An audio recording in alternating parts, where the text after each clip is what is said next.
हाँ, fiscal deficit में बदलाव आया है। 4.9 बजट एस्टिमेट से अभी रिवाइज एस्टिमेट 4.8% है।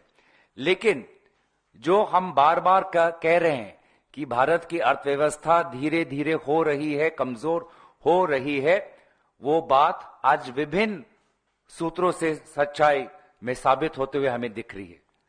कल जो इकोनॉमिक सर्वे आया उसमें खुद सरकार के चीफ इकोनॉमिक एडवाइजर ने इस बात की कबूल किया है कि सरकार आज आर्थिक प्रगति में एक बाधा बन गई है और सरकार को आर्थिक विकास के रास्ते से अपने आप को परे रखना चाहिए, तभी जाके भारत के समुदाय और भारत का उद्योग आगे जाएगा।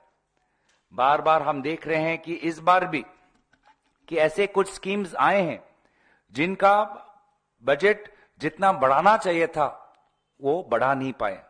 मैं सिर्फ रेलवेज का उदाहरण देता हूं।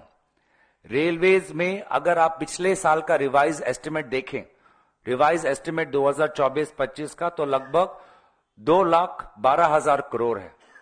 और इस बार अगर आप बजट एस्टिमेट देखें रेलवेज का 2025-26 का, तो बजट एस्टिमेट 2,13,000 करोड़ है।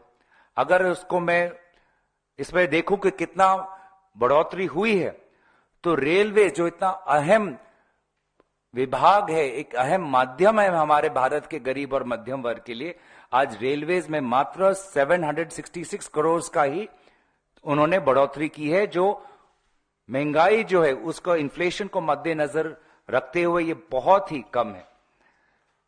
स्कीम्स की बहुत बात होती है, रोजगार की बात होती है, न्यू एम्प्लॉयमेंट जनरेशन की बात होती है, पीएलआई स्कीम्स का विवरण होता है, लेकिन ये जो स्कीम स्किल इंडिया भी हो, जिसमें बार बार कहा जाता है कि सरकार हजारों की नई नौकरी पैदा करेंगे, इन विभिन्न स्कीम्स के रूपायन में भी सरकार बहुत कमजोर दिखाई देती हुई आ रही है। बजट एस्टिमेट 2024-25 में लगभग 26,000 करोड़ था और अब इन स्कीम्स में जब अगर एक्चुअल एक्सपेंडिचर देखा जाए तो सिर्फ 15,000 करोड़ है, मतलब लगभग 9,000 करोड़ उन्होंने कम खर्च किया। तो ना रोजगार उनकी प्राथमिकता है, ना महंगाई उनकी प्राथमिकता है। ये सिर्फ कुछ बड़े करोड़पति और इस करोड़पतियों के साथ सरकार में जो कुछ बड़े बड़े अफसर हैं उनके लिए तो ये अच्छा बजट है। लेकिन जिस प्रकार से 1991 का बजट ऐतिहासिक था, जिस प्रकार से 2004 का बजट भारत में विकास से एक नया विकास लाया, वो ताकत, वो संकल्प इस बजट में हमें नहीं दिखाई दे रही।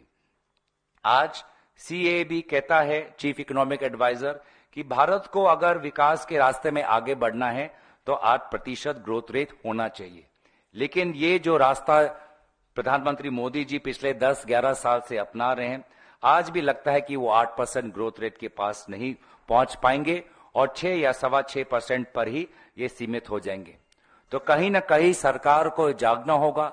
सरकार आज भी सोई हुई है और बहुत से जो समस्याएं हैं, गरीब, मध्यम वर्ग, किसान, श्रमिक, छात्रों को, छोटे उद्योग, मध्यम उद्योग, उन सभी को नजरअंदाज किया गया है। आने वाले सत्र में इस सभी बातों पर कांग्रेस पार्टी अपना बात लोकसभा में और राज्यसभा में रखेगी। धन्यवाद।